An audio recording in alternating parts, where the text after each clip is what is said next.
আসসালামু আলাইকুম রহমতুল্লাহি ওয়া বারাকাতুহু। ব্ল্যাকবোর্ডের পক্ষ থেকে আমি সালমান রদেব আপনাদের সবাইকে জানাই সুস্বাগতম। আমরা এইচএসসি হিসাব বিজ্ঞান প্রথম পত্রের প্রথম অধ্যায়ের অধ্যায় ভিত্তিক আলোচনা করেছিলাম। আমরা প্রথম পর্বে হিসাব বিজ্ঞানের ইতিহাসের নিয়ে আলোচনা করছি। আমরা দ্বিতীয় পত্রে হিসাব বিজ্ঞান পরিচিতির দ্বিতীয় যে ভাগটা আছে লেনদেন সমূহ, এই লেনদেন নিয়ে আলোচনা করব। গত পর্বে আমরা ঘটনা পর্যন্ত সীমাবদ্ধ ছিলাম। আমরা দেখেছিলাম গত পর্বে যে ঘটনা দুই প্রকার, একটা হচ্ছে আর্থিক এবং একটা হচ্ছে অনার্থিক। আমরা গত পর্বে বলেছিলাম যে আমাদের পরবর্তী যত আলোচনা হবে সব আলোচনা হবে কাকে কেন্দ্রিক? আর্থিক ঘটনা কেন্দ্রিক। তাহলে বন্ধুরা চলো আমরা দেখার চেষ্টা করি যে আমাদের দ্বিতীয় পর্বের যে দ্বিতীয় পাঠটুকু আছে, যে লেনদেন বা লেনদেন কিভাবে নির্ণয় করব, লেনদেনের বৈশিষ্ট্য সমূহ কি কি, লেনদেন কোথায় থেকে আসছে, কিভাবে লেনদেনগুলোকে আমরা ভাগ করব বা নির্বাচন করব, সেগুলো আমরা দেখার চেষ্টা করি। তাহলে বন্ধুরা আমরা প্রথমেই যদি দেখি যে লেনদেন আসছে, লেনদেন মানে কি? একটা হচ্ছে লেন যোগ দেন সমান সমান কি? লেনদেন। তার মানে এই যে লেন, লেন মানে লেখ না, মানে নেন আমার কাছ থেকে, আরেকটা হচ্ছে কি? দেন। তাহলে আমরা বলতে পারি গিভ এন্ড টেক। তাহলে লেনদেন শব্দের আরেকটা কি? গিভ এন্ড টেক, অথবা আদান আদান বা প্রদান। তাহলে লেনদেন মানে কি? গিভ এন্ড টেক, আদান বা প্রদান, গ্রহণ বা দান। একটা জিনিস বলতে পারি, তাহলে লেনদেন হইতে হইলে কি হইতে হবে? গিভ এন্ড টেক হইতে হবে, আদান বা প্রদান হইতে হবে, নিতে হবে বা দিতে হবে। তাহলে আপনি কি আপনার মধ্য থেকে নেওয়া দেওয়া করতে পারবেন না? আপনি কারো না কারোর সাথে নেওয়া দেওয়া করতে হবে, একটা পক্ষ আপনার সাথে থাকতে হবে। তাহলে আমরা গত ক্লাসে বলছিলাম ঘটনা দুই প্রকার, একটা আর্থিক একটা অনার্থিক। আমরা ওই ক্লাসেও বলছিলাম যে পরবর্তী আমাদের যত আলোচনা হবে সব আলোচনা কাকে কেন্দ্রিক? আর্থিক ঘটনা কেন্দ্রিক। তাহলে আমরা যদি একটু দেখি আর্থিক ঘটনা, আর্থিক ঘটনা, দেখো আর্থিক মানে কি? যে ঘটনাগুলোর মধ্যে অর্থ আছে। আমরা গত ক্লাসে আলোচনা করছি যে ঘটনাগুলোর মধ্যে অর্থ থাকবে, যে ঘটনার মধ্যে টাকা থাকবে, সেগুলো আমাদের হিসাব বিজ্ঞানের আলোচনার বিষয়। তাহলে লেনদেন কাকে বলবো? আমরা একটু আগে বলার চেষ্টা করছি যে দুইটি পক্ষের মধ্যে কোনো কিছু আদান প্রদান বা দেওয়া নেওয়া হইলে সেটাই কি বলবো আমরা? লেনদেন। সেটা কার ভাষায়?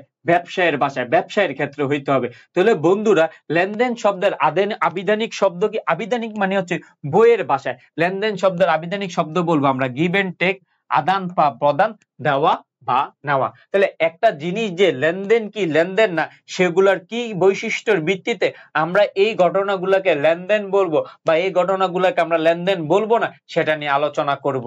তাহলে বন্ধুরা আমরা পরবর্তীতে স্লাইডে যাই। পরবর্তী স্লাইডে যদি আমরা দেখি এই যে লেনদেনের বৈশিষ্ট্য। আচ্ছা, বৈশিষ্ট্য মানে কি বন্ধুরা? যে যেটা দেখে তার সম্পর্কে ধারণা করা যায়। এখন আমি বললাম যে একটা মানুষ দেখতে অনেক উঁচা লম্বা ফর্সা, তাহলে আপনাকে যখন আমি জিজ্ঞাসা করব যে ওই যে অফিসে যে আসছিল ওই লোকটা দেখতে কেমন, আপনি কি বলবেন? উঁচা লম্বা ফর্সা। তাহলে এগুলা দ্বারা তার দৈহিক যে বৈশিষ্ট্যগুলো আছে আপনি সেগুলা বলতেছেন, অথবা আপনি বলবেন সে অনেক কথায় পটু, অনেক সুন্দর করে কথা বলতে পারে। তাহলে এগুলা কি? তার বৈশিষ্ট্য, যেগুলা দ্বারা আমি তাকে চিনতে পারবো বা তাকে আইডেন্টিটি করতে পারবো। তাহলে আপনি তার চারিত্রিক বৈশিষ্ট্য বলতেছেন, অথবা তার কোনো গুণ বলতেছেন, অথবা তার শরীরের কোনো বৈশিষ্ট্য বলতেছেন। ঠিক সেম টু সেম। তো কোনো ঘটনা থেকে যে লেনদেন বলবো তারও কিছু বৈশিষ্ট্য থাকবে, সেই বৈশিষ্ট্যগুলো হচ্ছে এখানে। আমি খুব সংক্ষেপে আলোচনা করার চেষ্টা করতেছি, বিস্তারিত আলোচনা ইনশাআল্লাহ আমরা আমাদের যে সরাসরি 6টা ব্রাঞ্চ আছে সেগুলোতে আমরা আলোচনা করার চেষ্টা করব। তাহলে লেনদেনের প্রথম বৈশিষ্ট্যটা কি? আর্থিক অবস্থার পরিবর্তন। আর্থিক অবস্থার পরিবর্তন। অবস্থা মানে কি? স্থান পরিবর্তন করবে। স্থান মানে কি? এই ডান পাশেতে হয় বাম পাশে যাবে, নয়তো বা বাম পাশেতে ডান পাশে আসবে, স্থান পরিবর্তন করবে। তাহলে এখানে প্রথমটা বলতে আর্থিক অবস্থার পরিবর্তন। আমি ছোট্ট একটা উদাহরণ দিই। আপনি দোকান থেকে, যে আমি গত ক্লাসে যে উদাহরণটা দিছিলাম, যে ধরেন আপনি হোটেলে গিয়ে খাবার খেলেন 100 টাকা দিয়ে। তাহলে দেখেন আপনার কাছ থেকে, আমি এখানে অর্থের কথা কইছি, আর্থিক অবস্থার পরিবর্তন হবে। তাহলে আপনি যে 100 টাকা দিয়ে খাবার খাইলেন, ওই 100 টাকা দিয়ে খাবার খাওয়ার কারণে আপনার কাছ থেকে 100 টাকা দোকানদারের কাছে চলে গেছে। তাহলে ধরেন আমি ধরলাম আপনার কাছে, এটা আপনি ধরলাম এটা এ, এটা বি। তাহলে খাবার খাওয়ার পূর্বে খাবার খাওয়ার পূর্বে আপনার কাছে ছিল কত টাকা? 100 টাকা। ধরেন দোকানদারের কাছে ছিল 0 টাকা। তাহলে খাবার আপনি যখন খেয়ে ফেলছেন তখন আপনার কাছে আপনি 100 টাকা তো খেয়ে ফেলছেন, তাহলে আপনার কাছে কত টাকা হয়ে গেছে? 0 টাকা। তখন তার কাছে চলে গেলে কত টাকা? 100 টাকা তার কাছে চলে। তাহলে মাঝখানে একটা কি ঘটনা ঘটছে না? তাহলে এখানে কি আর্থিক অবস্থার ভেতরে এখন আপনার কাছে কত টাকা আছে? 0 টাকা। ওই দোকানদারের কাছে কত টাকা আছে? 100 টাকা। তাহলে কি হয়েছে? আর্থিক অবস্থার পরিবর্তন হয়ে গেছে। এখন আপনি শূন্য ব্যালেন্সে, আর ওই দোকানদারের কাছে হয়ে গেছে কত টাকা? 100 টাকা। কিন্তু আপনি যদি বাসায় খাবার খান, তাহলে আপনি যখন খাবারটা খাইছেন তখন আপনার মাকে কি আপনি কোনো টাকা দিছেন? তাহলে আপনার কাছে যা ছিল তাই আছে, আপনার মার কাছে যা ছিল তাই আছে। তাহলে কি আর্থিক অবস্থার কোনো প্রকার পরিবর্তন হইছে? তাহলে আপনার মা বা আপনি যখন বাসায় খাবার খাচ্ছেন তখন সেটাকে কি লেনদেন বলতে পারবেন? না। কেন? কারণ লেনদেনের যে বৈশিষ্ট্য আছে আর্থিক অবস্থার পরিবর্তন সেটা হয় নাই। কিন্তু আপনি দোকানে খাবার খেলে সেটা। কিন্তু সেই আপনার মায়ে যদি কোনো কারণে হোটেলে ব্যবসা করে, অন্য জনের কাছে খাবার বিক্রি করে, তাহলে সেটাও কি হয়ে যাবে? লেনদেন। কারণ এটার মাধ্যমে আর্থিক অবস্থার পরিবর্তন হয়ে থাকে। 2 নাম্বার বলছে অর্থের মানদণ্ডে পরিমাপ যোগ্যতা। তাহলে দেখেন সবকিছুতে টাকার মানদণ্ড। যেমন ধরেন আমি আপনাকে ভালোবাসি, এখানে কি কোনো টাকা আছে যে আমি আপনাকে কতটুকু ভালোবাসি? 100 টাকার সমপরিমাণ ভালোবাসি না 200 টাকার সমপরিমাণ ভালোবাসি? আবেগ অনুভূতি গুলাকে টাকায় রূপান্তর করা যায় না। কিন্তু লেনদেন হইতে গেলে যদি লেনদেন হয়, লেনদেন হওয়ার যদি সত্য হইতে হয়, তাহলে আপনি যে প্রোডাক্টটা কিনবেন বা যে জিনিসটা কিনবেন এটার অর্থের একটা মানদণ্ড হইতে হবে। তাহলে অর্থের মানদণ্ডটা কিরকম ভাবে হইতে হবে সেটা আপনি নির্ধারণ করবেন। যে ধরেন আমি এই যে আমাদের যে স্মার্ট বোর্ডটা দেখতেছেন সেই স্মার্ট বোর্ডটা বিক্রি করব। কত টাকায় বিক্রি করব? আমি ধরে নিলাম 50,000 টাকা আমি বিক্রি করব। তাহলে এই স্মার্ট বোর্ড সমান সমান কত টাকা? 50,000 টাকা। তাহলে অর্থের মানদণ্ড পরিমাপযোগ্য। তাহলে smart board is equal two 50,000 টাকা। তারপর আমি আগের একটা উদাহরণে বলছিলাম যে খাবারের কথা বলছিলাম। খাবার কত টাকা? 100 টাকা। তাহলে আমি ভাত খাইছি, মাছ খাইছি। কত টাকা? 100 টাকা। তাহলে ভাত মাছ ইজ ইকুয়াল টু কত টাকা? 100 টাকা। আমি সমপরিমাণ টাকা খাইছি। তাহলে অর্থের অঙ্কে মান, অর্থ মানে যে শুধু টাকা এমন না, ডলার হইতে পারে, রিয়েল হইতে পারে, ইয়েন হইতে পারে, মানে অর্থ থাকতে হবে। তাহলে অর্থের মানদণ্ডে পরিমাপ যোগ্যতা। তাহলে লেনদেনের মধ্যে যদি অর্থের মানদণ্ড, যেমন আপনার মা আপনাকে ভালোবাসে, তাহলে এটা কি টাকায় মূল্যায়ন করতে পারবেন কখনো? কোনোদিনও সম্ভব না। মায়ের ভালোবাসা, বাবার ভালোবাসা বা আমাদের যা বন্ধু বান্ধবদের ভালোবাসা এটা আমরা কখনো টাকায় মানদণ্ড মানে টাকায় পরিমাপ করতে পারবো না।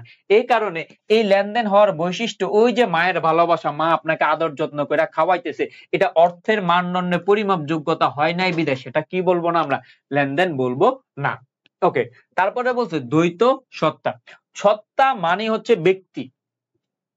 তাহলে দ্বৈত সত্তা মানে, দ্বৈত মানে কি? দুই। তাহলে লেনদেন হইতে হইলে দ্বৈত সত্তার অর্থ কি আমরা মনে রাখবো? দুইটি পক্ষ। দুইটি পক্ষ, এটা আমাদের এমসিকিউ তে আসে যে দ্বৈত সত্তা বলতে কি বুঝো? দ্বৈত সত্তা মানে হচ্ছে দুইটি পক্ষ। তাহলে প্রতিটি লেনদেনে কম পক্ষে দুইটি। কমপক্ষে কয়টি বন্ধুরা? কমপক্ষে দুইটি। 3টাও থাকতে পারে, 4টাও থাকতে পারে, 5টাও থাকতে পারে, 7টাও থাকতে পারে, কোনো সমস্যা নাই। কমপক্ষে দুইটি থাকবে। কমপক্ষে কয়টি? দুইটি। কিভাবে বন্ধুরা? দেখো, এখন আমি আমার কাছ থেকে টাকা নিতেছি। ধরো এই কলমটা, এই যে তোমরা কলমটা দেখতেছো, এই কলমটা আমি আমার কাছে বিক্রি করছি। তাহলে দেখো আমি আমার কাছে যদি বিক্রি করি, কলমও আমার কাছে, টাকাও আমার কাছে, তাহলে কোনো পরিবর্তন হইলো? তাহলে আর্থিক অবস্থার কোনো পরিবর্তন হইছে? কোনো পরিবর্তনই হয়নি। তাহলে আমি আমার মধ্যে লেনদেন করতে পারবো। কিন্তু আমি যদি তোমার কাছে কলমটা বিক্রি করি, তো দেখো কলমটা আমার কাছ থেকে চলে গেছে, তোমার কাছে যে টাকাটা ছিল ওই টাকাটা আমার কাছে চলে আসছে, আর এই কলমটা তোমার কাছে চলে গেছে। তাহলে এই যে দুইটা পক্ষ আছে, দুইটা পক্ষ ছাড়া কখনো লেনদেন হবে না। তাহলে আমি যদি এই কলমটা এখানে ভেঙে ফেলি, তাহলে এটা কিন্তু একটা ঘটনা ঘটবে। এখানে কি কোনো টাকা আছে যে কলমটা ভেঙে ফেলছি? টাকা আছে। কারণ তুমি বলতে পারবা যে ভাই আপনি তো এই কলমটা কিনছিলেন। ওটা না, যখন কিনছিলাম তখন লেনদেন হয়েছে, কিন্তু এটা ভেঙে ফেলছি, এখন কি কোনো লেনদেন হয়েছে? ওখানে এটা কোনো লেনদেন হবে না, কারণ এখানে কোনো টাকা নেই। যে ভাঙছি, টাকা আছে? কোনো টাকা নেই।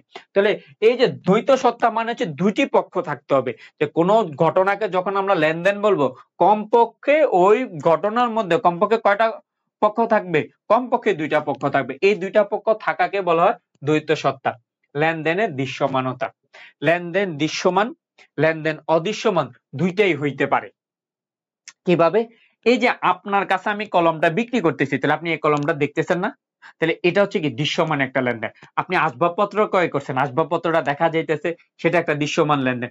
এখন ধরেন আপনি একটা মোবাইল চালান, আমি একটা মোবাইলের কথা দিলাম, ধরুন আমি মোবাইলটা 10,000 টাকা দিয়ে কিনছি। কত টাকা দিয়ে কিনছি? ধরে নিলাম এই মোবাইলটা আমরা কত টাকা দিয়ে কিনছি? 10,000 টাকা দিয়ে কিনছি।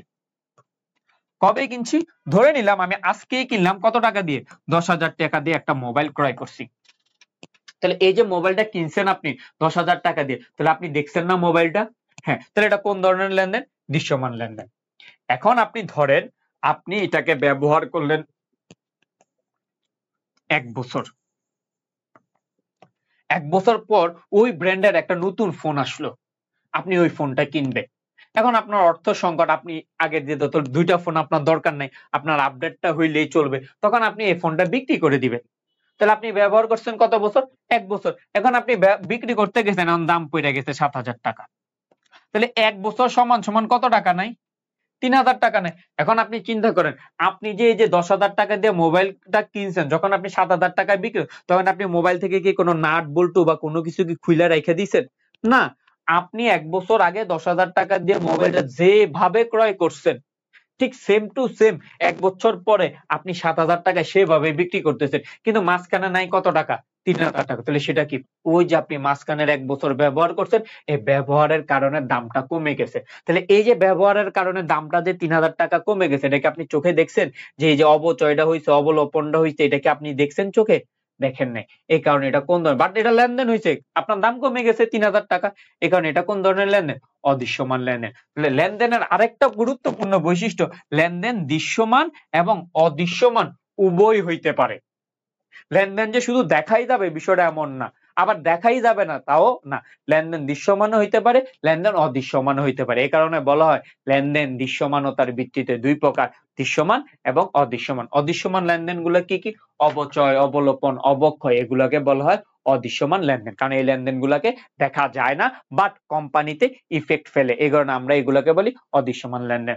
তারপরে আছে লেনদেনের স্বয়ং সম্পূর্ণতা ও স্বতন্ত্র। প্রতিটি লেনদেন স্বয়ংসম্পূর্ণ এবং প্রতিটি লেনদেন একটা লেনদেনের সাথে আরেকটা লেনদেনের কোনো সম্পর্ক নেই।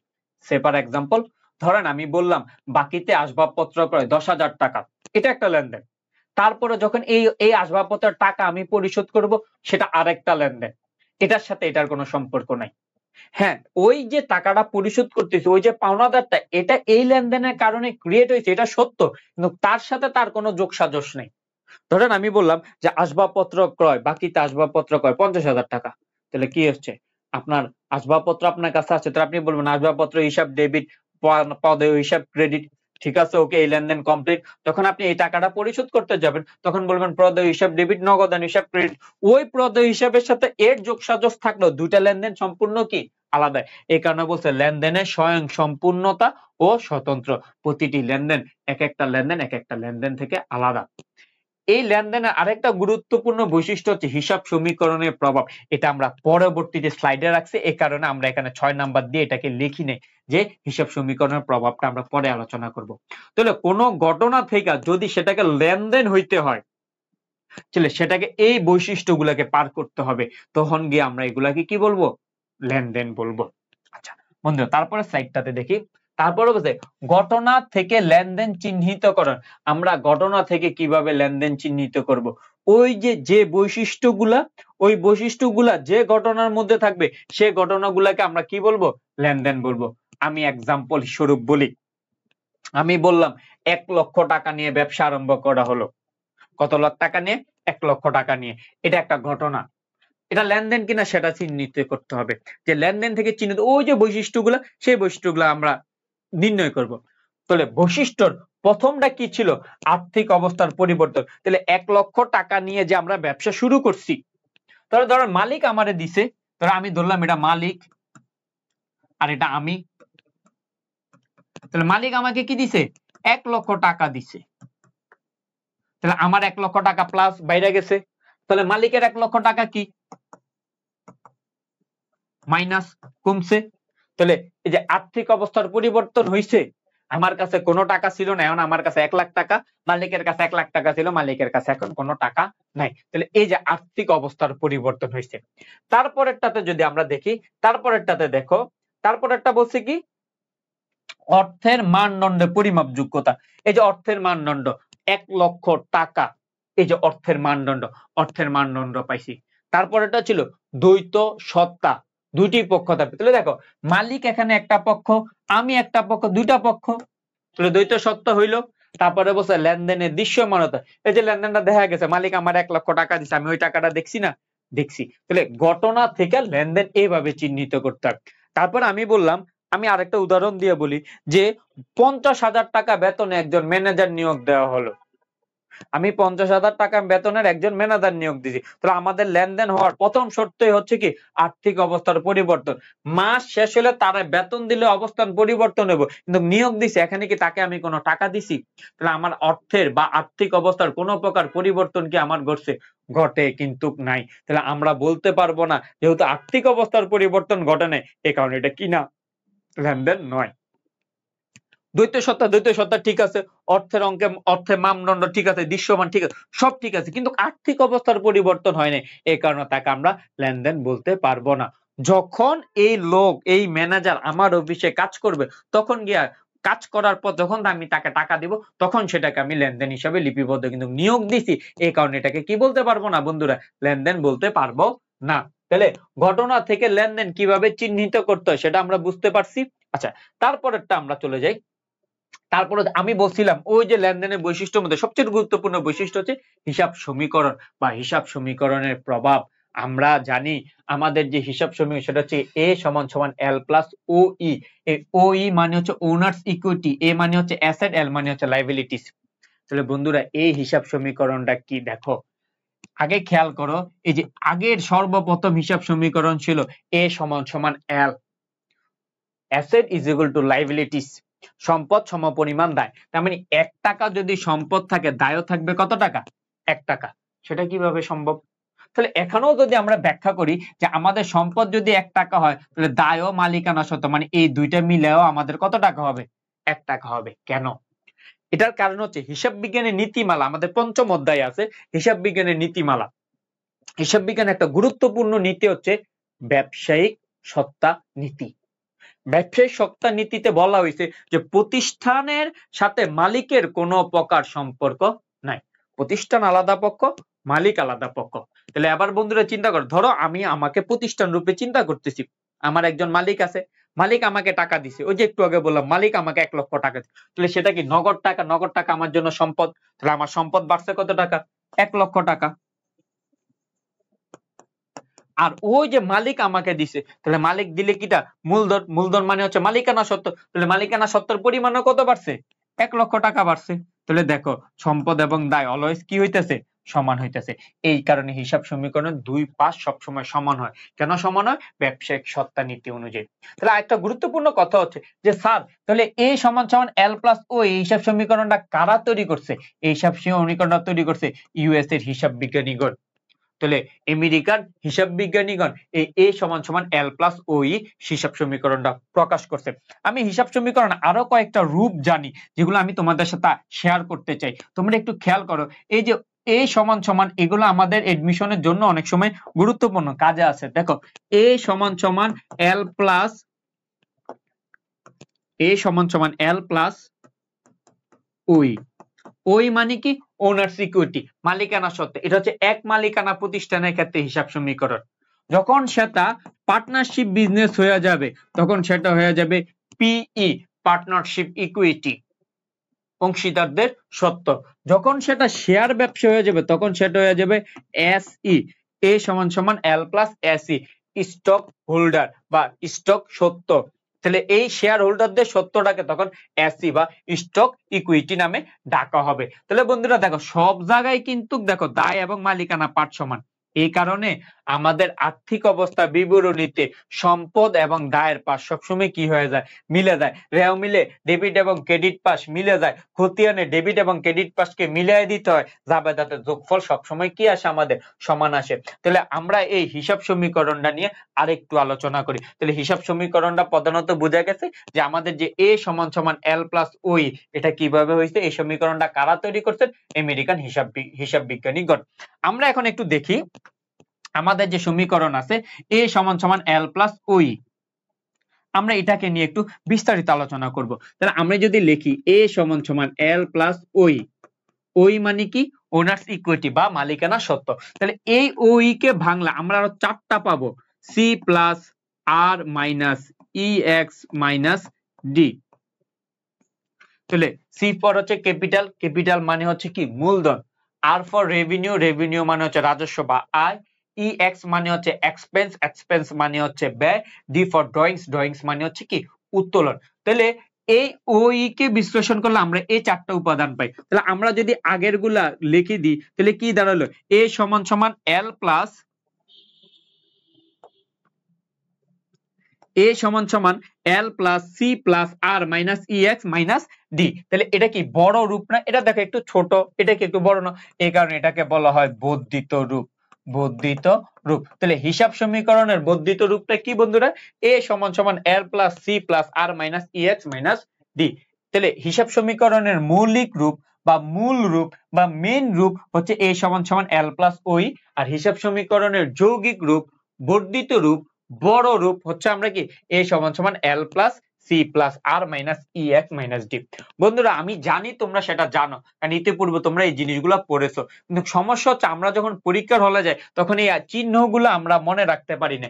এই চিহ্নগুলো মনে না রাখতে পারার কারণে মূলত আমরা গ্যাঞ্জাম লাগাই দিই যে আসলে এটা কি প্লাস না মাইনাস না যোগ না বিয়োগ, বুঝাতে পারছি? তাহলে এই চিহ্নটা মনে রাখবা। তাহলে এই যে এ মানে কি সম্পদ, এল মানে কি লাইবিলিটিস, লাইবিলিটিস মানে কি দায়। তাহলে মূলধন, সম্পদ, আয়, দায়, মালিকানা সত্ত্ব নিয়ে আমরা আলোচনা করি। তাহলে দেখো সি প্লাস আর মানে মূলধন ক্যাপিটাল আর হচ্ছে আয়। মূলধন ও আয় যদি বৃদ্ধি পায়, প্লাস বৃদ্ধি পায়, তাহলে মালিকানা সত্ত্বের পরিমাণ বাড়বে। ব্যয় এবং উত্তোলন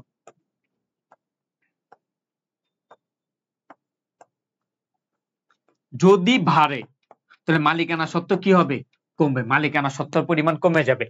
মূলধন ও আয় বৃদ্ধি পেলে মালিকানা সত্ত্ব বৃদ্ধি পাবে, ব্যয় এবং উত্তোলন বৃদ্ধি পেলে মালিকানা সত্ত্ব কি হয়ে যাবে? হ্রাস পেয়ে যাবে। মূলত এই সূত্রটা এভাবেই কাজ করে। তাহলে হিসাব সমীকরণটা কি? মূল হিসাব সমীকরণ হচ্ছে আমাদের এ সমান সমান এল প্লাস ওই, আমাদের বর্ধিত হিসাব সমীকরণ এ সমান সমান এল প্লাস সি প্লাস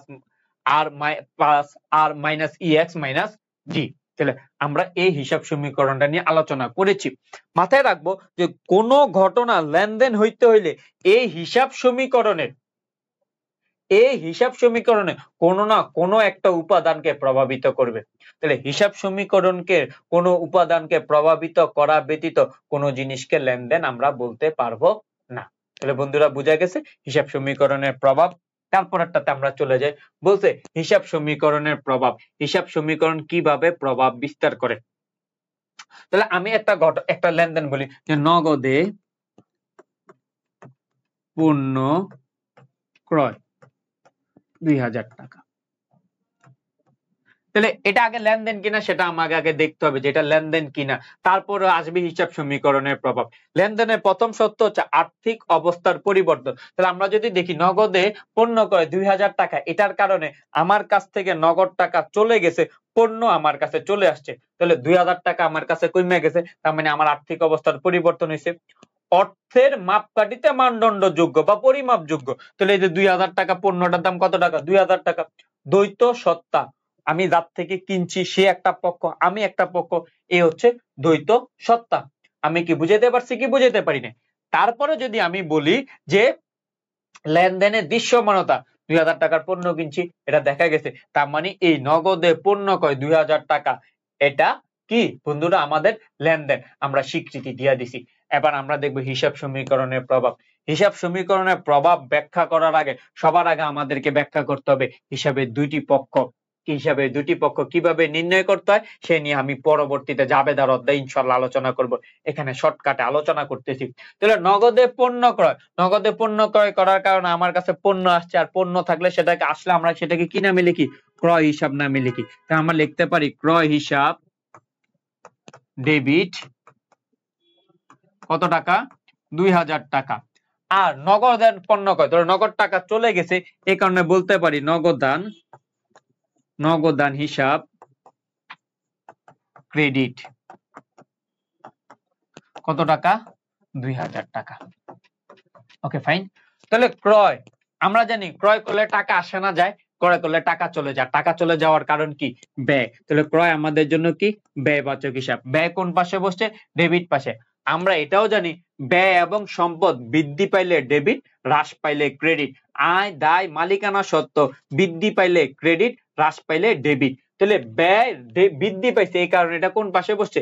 ডেবিট পাশে। তাহলে আমরা লিখি ব্যয় প্লাস, তাহলে ব্যয় মানে হিসাব সমীকরণে কি? এক্সপেন্স। তাহলে এক্সপেন্স কি পাইছে? বৃদ্ধি পাইছে। তাহলে আমরা একটু আগে পড়ছিলাম মূলধন ও আয় যদি বৃদ্ধি পায়, এই যে দেখো বন্ধুরা আগের স্লাইডটাতে দেখি, এই যে মূলধন ও আয় বৃদ্ধি পাইলে মালিকানা সত্ত্ব কি হবে? বাড়বে। ব্যয় এবং উত্তোলন বৃদ্ধি পাইলে মালিকানা সত্ত্ব কি হবে? হ্রাস পাবে। তাহলে আমাদের এখানে কি হয়েছে বন্ধুরা একটু দেখো, আমাদের এখানে ব্যয় বৃদ্ধি পাইছে, এই যে ব্যয় বৃদ্ধি পাইছে, ব্যয় বৃদ্ধি পাওয়ার কারণে মালিকানা সত্ত্ব কিভাবে? হ্রাস পাবে। তাহলে আমরা লিখতে পারি ওই হ্রাস। ওকে, বুঝা গেছে? আর নগদান আমাদের জন্য কি? নগদান আমাদের জন্য হচ্ছে সম্পদ। নগদান আমাদের কি? সম্পদ। সম্পদ কোন পাশে বসছে? ক্রেডিট পাশে। আমরা একটু আগেই বলছিলাম ব্যয় এবং সম্পদ যদি বৃদ্ধি পায় তাহলে সে ডেবিটে বসে, যদি হ্রাস পায় সে ক্রেডিটে বসে। তাহলে নগদান আমাদের জন্য কি? সম্পদ। সম্পদ কোন পাশে বসছে? ক্রেডিট পাশে বসে। তার মানে সম্পদ কি পাইছে? হ্রাস পাইছে। আমরা লিখতে পারি সম্পদ মাইনাস। সম্পদ মানে আমার সমীকরণে কি আছে? এ। তাহলে আমি বলতে পারি এ হ্রাস। শেষ। তাহলে এই যে নগদে পণ্য ক্রয় হিসাব সমীকরণকে কিভাবে প্রভাবিত করছে? ও ই ও এ কে হ্রাস করে। তাহলে আমরা বলতে পারি এ সমান সমান এল প্লাস ও ই হিসাব সমীকরণে ও ই এবং এ কে কি করছে? হ্রাস করছে এই লেনদেনটা। এভাবেই মূলত তারা হিসাব সমীকরণে কি করবে? প্রভাব বিস্তার করে। আমি আরেকটা যদি আলোচনা করি, আমি বললাম নগদে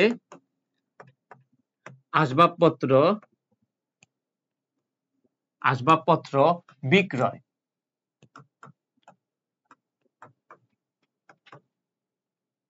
1 লক্ষ টাকা। তাহলে বলতাম নগদে আসবাবপত্র বিক্রয় কত টাকা? 1 লক্ষ টাকা। তাহলে আসবাবপত্র বিক্রি করে দিচ্ছি, তাহলে টাকা আসছে না গেছে? অবশ্যই টাকা আসছে। এ কারণে আমি বলতে পারি নগদান হিসাব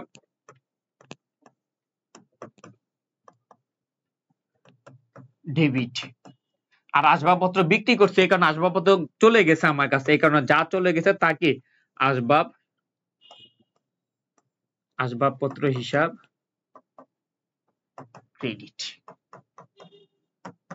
বুঝাতে পারছি বন্ধুরা? টাকা হচ্ছে 1 লক্ষ টাকা। এটা আমাদের জন্য লেনদেন, লেনদেনের বৈশিষ্ট্যগুলো সে পূরণ করছে। আমি ইতিপূর্বে অনেকবারই লেনদেনের বৈশিষ্ট্যগুলো নিয়ে আলোচনা করছি, এই কারণে এখানে আলোচনা করতেছি না। তাহলে নগদান, নগদ টাকা আমরা ব্যবহার করি, আমি যা ব্যবহার করি তা আমার কি? সম্পদ। তাহলে নগদান আমার জন্য কি? সম্পদ। লিখলাম সম্পদ। আসবাবপত্র, আসবাবপত্র আমরা ব্যবহার করি, কারণ আসবাবপত্র আমাদের কি? সম্পদ।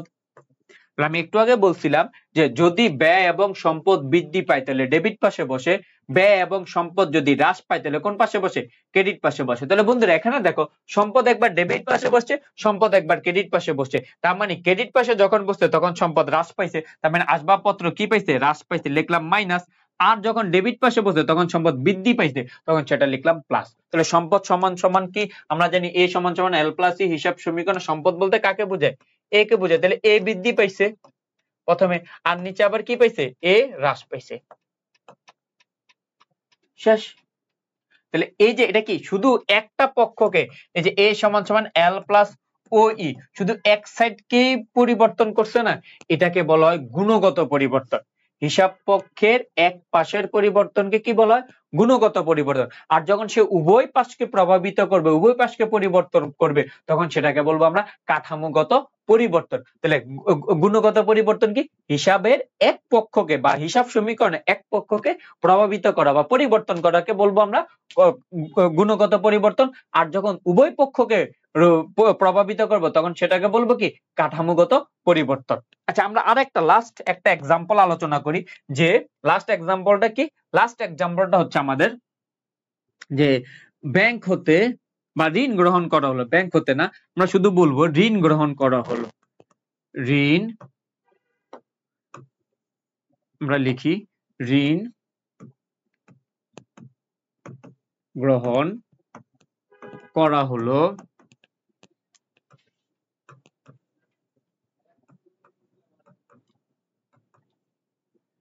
আপনি 1 লক্ষ টাকা ঋণ গ্রহণ করছেন, বা কোম্পানি 1 লক্ষ টাকা ঋণ গ্রহণ করছে, লেনদেন বৈশিষ্ট্য অনুযায়ী এটা একটা লেনদেন, আমি জানি ঘটনার লেনদেনের যে বৈশিষ্ট্যগুলোতে সেখান থেকে আমরা এটাকে লেনদেন হিসেবে চিহ্নিত করছি।